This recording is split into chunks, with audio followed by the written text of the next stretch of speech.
Hello and welcome to the West Yorkshire Football Show with myself, Stephen Brown.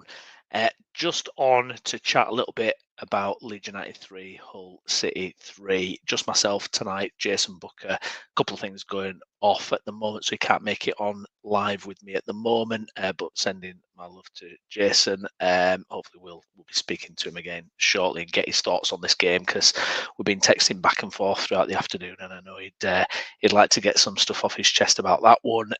Crazy game. I'm not going to be on too long. Just want to get a couple of things off my chest about the game. What can you say? 3-1, cruising. Seems like we're going to get away with it a little bit today, because we were not great today. We weren't great at all. And we're getting there. We've got the lead. We've got a 2-goal cushion against the worst performing team at home in Hull, and then the goalkeeper has dropped one. He's done what he does from time to time. We said a couple of games ago that he made a really good save early on in the game, and we ended up winning 2-0 recently, and we kind of dished a bit of praise Meslier's way, and Jason said then, let's not overpraise this, and he was absolutely right, because look what you get a couple of games later, an absolute clanger again. There's an argument that he's at fault for all 3 goals in some way, shape or form. First goal, he's rushing out, he's not sure, and then he gets lobbed. Second goal, obviously, he's had, all he had to do was leave it. Third goal, comes out for a cross from a corner and doesn't deal with it, and they go and score a goal, a good finish. And this guy could cost us promotion.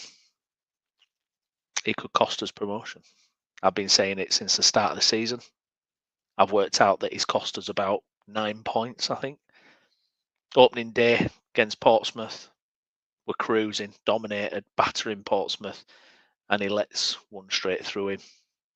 The Sunderland one, obviously, and there's been countless others. And I don't think it's going to get better. I think this is going to be a continuing trend. I think this guy could end up costing us promotion. And for me, Leeds have to act in January. If you have to overpay for a keeper, you do it, because the price of not getting promoted this season is going to be huge. And this guy will cost us again. This guy will absolutely cost us points again through this season. And how many can we afford to chuck away? We're still top, but we should have had that today. If you've got aspirations of winning the league, of going up automatically, how can you go to the worst performing home side and not pick up 3 points after being 2 goals up? How does that happen? It's a bit of a head scratcher. It really is. Thank you guys for getting in touch. Gavin, even Browney, sadly, Farker's feelings on full show today. So thanks for your comment, mate. But please, people, remember, it's just a game, and melee doesn't deserve personal death threats that will unfortunately come from the toxic fans. I agree. None of this is personal. It's no reflection of him as a person, as a human being. I make that absolutely clear. This is just purely looking at his performance for Leeds United in net, and it's not good enough. It's not right for us, and I've said all along that I have sympathy with Meslier, the fact that he was put in front of behind a horrible defence in the Premier League, and you could see that the battering from the Premier League relegation season really took its toll on him, and he's never really fully recovered. But this is Leeds United, and we're trying to get promoted this season. We've got to be ruthless, and the transfer window always makes us Leeds fans nervous anyway, because there's been times when we've not acted in the past, and it's cost us big time. And we've got to act. We've got to go out and do something now. I think it's staggeringly clear that we've got to do something. Like I say, if you overpay for someone, you do it. You absolutely do it, because this season has to be promotion, really, doesn't it? Otherwise, I don't know how we challenge to this extent next season with likely player sales, the fact that we're not going to be able to have the biggest wage budget in the league, the fact that you're going to have Leicester, Southampton, Ipswich to deal with next season in the Championship, this will get harder. It will get a lot harder to get promoted, and there's no excuse with this squad. There's absolutely no excuse for the squad we've got to not get promoted this season. A couple more comments. Skip, just go and put in a good bid for Ramsdale at Southampton. They're down now. Nige, even another 2 points dropped today. Darlow has to start now if Farker doesn't trust him. It's January. Go get another goalkeeper. Simples. Yeah, well, I mean, the Darlow conversation. Does Darlow come back in? I mean, for me, he's been terrible every time he's played. Can't do the short balls that Meslier can. I mean, I think the one thing that works with Meslier, myself and Jason highlighted this before, is the fact that he kind of can play in that tempo, that rhythm that we like to build up from the back. He never puts his defenders in danger from his short passing. But that's about it. That's about pretty much all we're getting at the moment. I mean, he's statistically one of the worst goalkeepers in the league.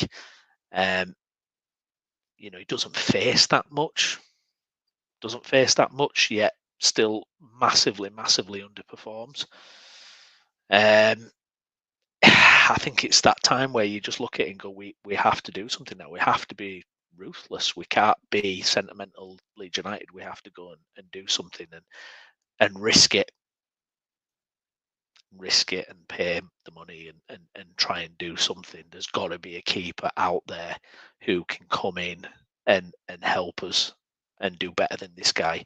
This recruitment team, I think, have been fantastic. I think the way they've got players, Tanaka, and the way they've recruited generally, it's been superb. I don't believe there isn't a goalkeeper out there that can come in and help this situation and stop this from happening. How many more examples do we need? How much more evidence do we need on this guy? Got to be ruthless. It can't be sentimental FC. We've got to go out there and do the best we can for this club. And if that means paying a bit of money for a goalkeeper in January or taking a risk, we've got to do it. We've got to do something. We've got to do something, because this could be the difference between going up and staying in this league. We've given Burnley and Sheffield United one today. They've 2 points gained on us when they should never have been that. Should never have been 2 points gained on us today at all. You can't get away with results like this and expect to go up automatically. Sheffield United and Burnley will be loving it. They'll think how. If they've seen the score 3-1 to Leeds, they'll just wonder how. Thanks for your comments, guys. If you can smash a like on as well, that'd be much appreciated. Gavin, no subs at 103 cost us. Also, big time game was won. So I defend everyone that wears the shirt, but I would like to see our number one give up that shirt ASAP. Yeah, indeed. David, he has to go. Digler, I don't rate Darlow Cairns any good. I wonder. We've got to do something, haven't we? We've really got to do something. And I worry that Farker will bench Meslier for the Harrogate game and then play him again for the Wendy's game. Farker stated Meslier is the best keeper in the league. I know. And it's look, manager's never going to come out and say, yeah, it's terrible, but we have to put up with him. He's always going to back his number one, isn't he? He's always going to go on and say, yeah, this guy's great, even though all the evidence, whether you look at it, whether you're a stats person or whether you just like watching the game, you can see that this guy is no good. Or not good enough for what we need. Yeah, indeed. Looking at the game as a whole, bad start to 2025, isn't it? We've dropped 4 points. 4 points across 2 games. We nearly had the Blackburn game won. We were winning. A few minutes to go. We threw that away. We had a 2-goal lead today. We've thrown that away as well. So bad start to 2025. Dropping 4 points, 4 crucial points. We looked undercooked. I mean, that start today, they get the break, and of course the lob is perfect from the whole striker. We never get our lobs. We never score our lobs. Have you noticed that? We ever get positions like that? Dan James second half, we never score our lobs ever. But the opposition straight in, first chance of the game, 1-0. So you've got an uphill battle, and it took us a while to get going. we just seemed off it. Ampadu was all at sea today, and it just wasn't clicking. I thought Rothwell was anonymous today. Joe Roden had an off day. But I don't think Hull are a good team, and we still created opportunities, lots of opportunities. I don't know what Pirot was doing first half. He couldn't hit a band, or he looked like he'd never played football before with his shooting. He looked like he'd never struck a ball before. Some of his efforts were absolutely woeful, even if some of his link-up play was still good. And you're just thinking, oh, it's one of those days. It's one of those days where we're going to throw away another away performance against a lower league team, against a team in the bottom half, which we've done so many times under Farker. And then something happens that we've not seen enough of. That doesn't seem to happen to us. Tanaka bangs it in with a brilliant goal. We don't see that. We don't score goals like that. And suddenly you think, there we go. We're back in it here. We're back in it. 1-1. We've got the momentum. And then, we do our stuff. We get a couple of goals. We're looking comfortable. I don't know why Farker's not making subs at this point. I don't know why he didn't make subs. Bizarre. Just didn't read the game at all to me. Farker today. What happened with the sub second half? I don't understand what he was doing with the substitute second half. Byram comes on for Verba, which we would have expected. And then nothing until Joseph on 88 minutes. Nothing to break up the game, when it's 3-2, nothing to kind of change it up. And you're just scratching your head. You're looking at Ramazani, you're looking at Nonto, you're looking at, and I'm not saying these guys have blown it away. They were poor, previously. But I would back them to do something against Hull with 20 minutes to go when you're 3-1 up or even 3-2 up.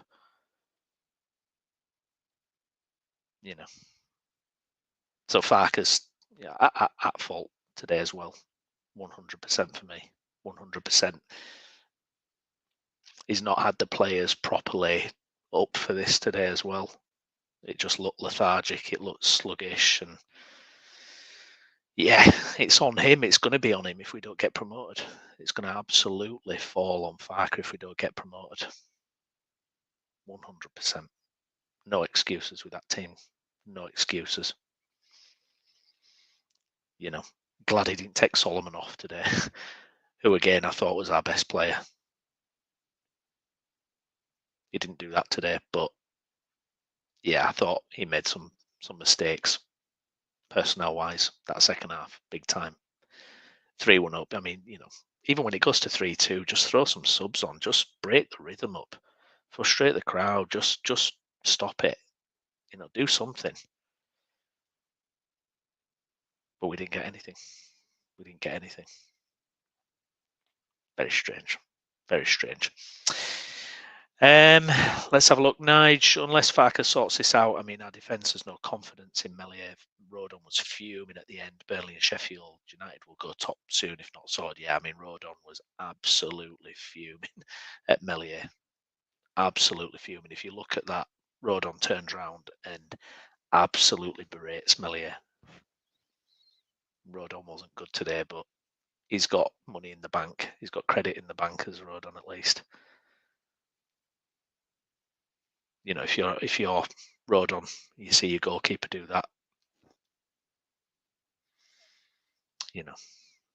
He's pulling his hair out at that point. Pulling his hair out. Digler, Verba is getting really annoying again. Hope he goes in January just so I can stop having to talk about him anymore.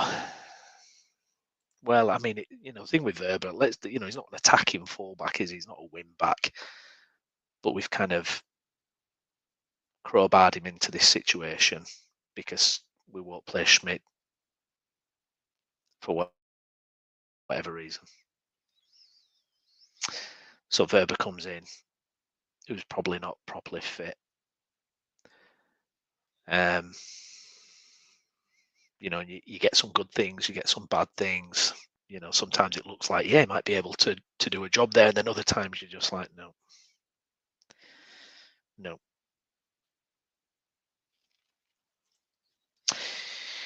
Nige, why was Nonto Ramazzani brought on? I don't know, mate. I absolutely don't know. And as Gavin says here, Blunts and Burnley will sign 2 to 3 players each to get the top 2. This is the fear, isn't it? That we just stand still, like Leeds United seem to do in transfer windows. Just stand still in January transfer windows. We've got to be ruthless and get business done, whatever it does. Nige wants half a new team here, I think. Goalkeeper, left back, centre back, 10 and number 9. I don't think we need to do all that, but I get your point, Nige. Goalkeeper, yes, 100%. Left back, yeah, why not? Just be ruthless. Just do it. Just do it. We're fine, money-wise, from all the sales in the summer. This is our last best chance to go up, which is what it's all about. So why not? Why not? Because if we don't sign anyone in January and we watch Burnley and Sheffield United sign players and overtake us, we'll be kicking ourselves. If Aronson gets injured, 1st of February, transfer window's shut, Aronson gets injured. Who's coming into that number 10 then? Myself and Jason, we've made points previously about the fact that how are you going to convince people to come in, and play second fiddle or whatever, but I don't know, but we need to be aggressive. We need to be aggressive. Today's worrying that we did that. Can't explain that one.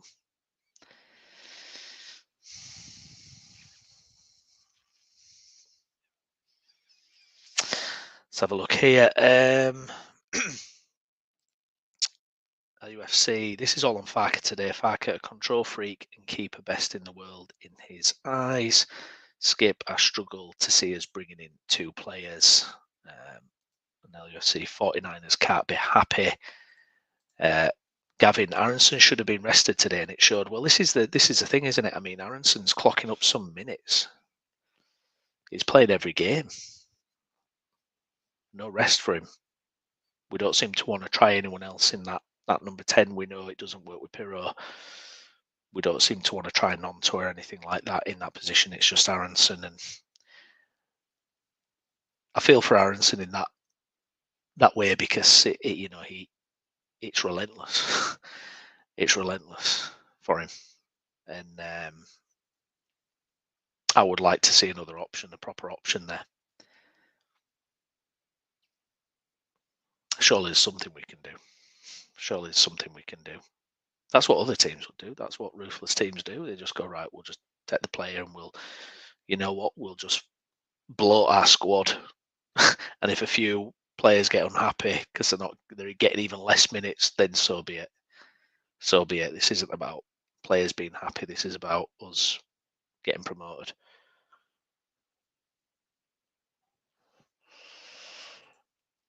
I just think the 49ers want to get up without investing in Jan. Hope they don't think the same as Rads and think we have enough with this squad. I don't know. I think the recruitment's been top notch. But I'm looking at the goalkeeper situation and thinking it's unfinished recruitment. And it was a mistake to go into this season still with Melia. A clear mistake. And something should have been done about that. So I don't know. I don't know if they're trying to do it the Rads way or what. I just think we lack the killer instinct in the transfer market. Sometimes I feel like we kind of, I don't know. You see these other teams these yo-yo teams, these clubs that go up and down, and they just kind of. I'm not saying we want to go up and down, but they're just kind of ruthless in the transfer market. You even look at Ipswich last January, signed 3 or 4 players.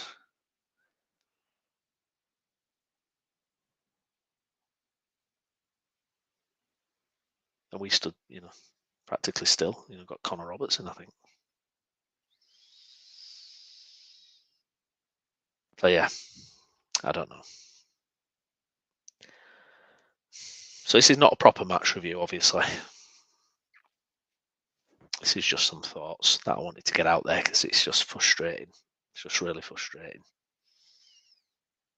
And I just don't want to be looking back at results like this as the reason we don't go this season.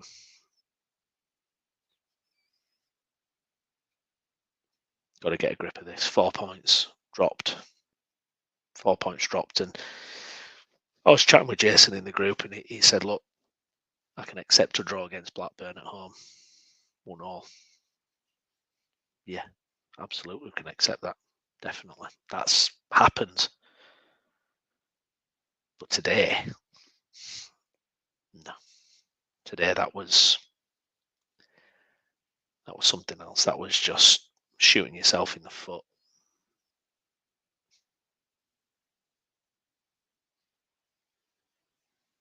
And there was an attitude in the air today. I felt there was a kind of, I don't know, a lack of fizz. It looked a little bit like the end of last season. A little bit slow, a little bit downbeat.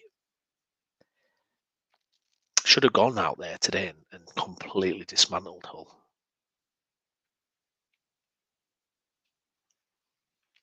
That's what a team that's fighting for the automatics should be doing. Going out there and getting the business done. I mean, we kind of did, but then we saw to it that we didn't. So yeah, not the best start for 2025. We get a little bit of a break next week. It's the FA Cup, so I'm sure we'll see a lot of the players that haven't played today. Ramazani, Nonto. We'll see all those guys, no doubt about it. That'll come in and get a chance. And then it'll be back to the league against Sheffield Wednesday, but it's a bit of a frustrating result to have to sit there for 2 weeks on now. We've got 2 weeks to sit and stew about drawing 3-3 to Hull after being 3-1 up, which is annoying. Always seems to happen that, don't we? Always seem to have a bad result before these huge gaps.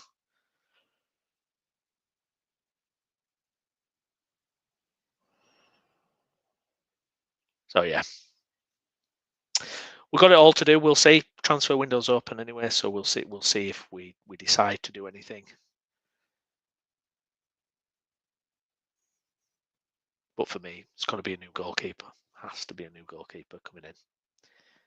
Because how many more points will this guy cost us?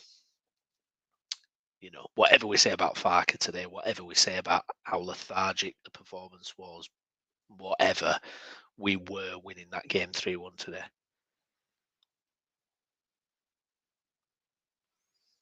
I hope Farker realises that. I hope Farker thinks about that as well and says to 49ers, let's do something.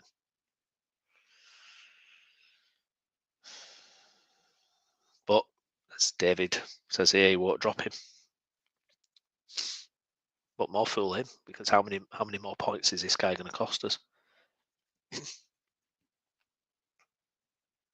I think he's cost us 9 points this season so far, and could be the difference. But we'll see. Excuse me. Right, I'll leave it there anyway. I just wanted to come on and rant a little bit and just get some stuff off my chest. Don't have Jason to balance me out tonight. But hopefully we'll be chatting with him again soon at some point. We'll be back on Monday as well. We've got a Monday show where we'll be chatting to all the guys about the teams. Cheers, Gavin. Thanks for watching along, mate. We'll be back then. So we'll have a catch up, see how the land lies. FA Cup next week. I couldn't give a stuff, to be honest. I'll be honest. I really don't care about the FA Cup.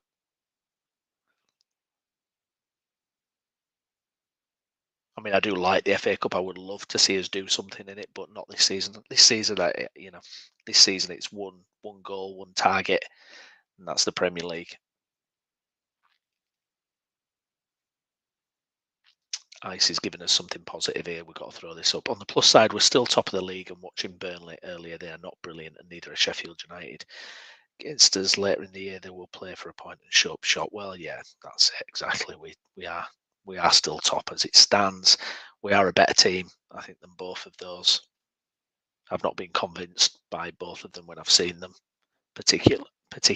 But I do think we're capable of shooting ourselves in the foot, like we've seen today. So yeah, good stuff. Well, thanks for everyone who's watched along. If you wouldn't mind liking the video, that'd be much appreciated. And if you're watching this again later, get it off your chest in the comments. What did you think of it? What did you make of that? Get subscribed as well, if not. But yeah, I was hoping we were going to walk 2025. I was hoping, we'd continue as we left 2024 and just keep doing what we're doing and actually, make it comfortable. But not yet, but we'll see. We'll see. But yeah, thanks for watching. We'll be back Monday for a roundtable show where we'll be on with all the guys. So please check that out. Until then, enjoy the rest of your weekend if you can. I'm going to be probably sitting and stewing on this for a while, I think, unfortunately. But yeah, on to the next one. Take care. Have a good rest of the weekend, guys. Won't you? Bye-bye.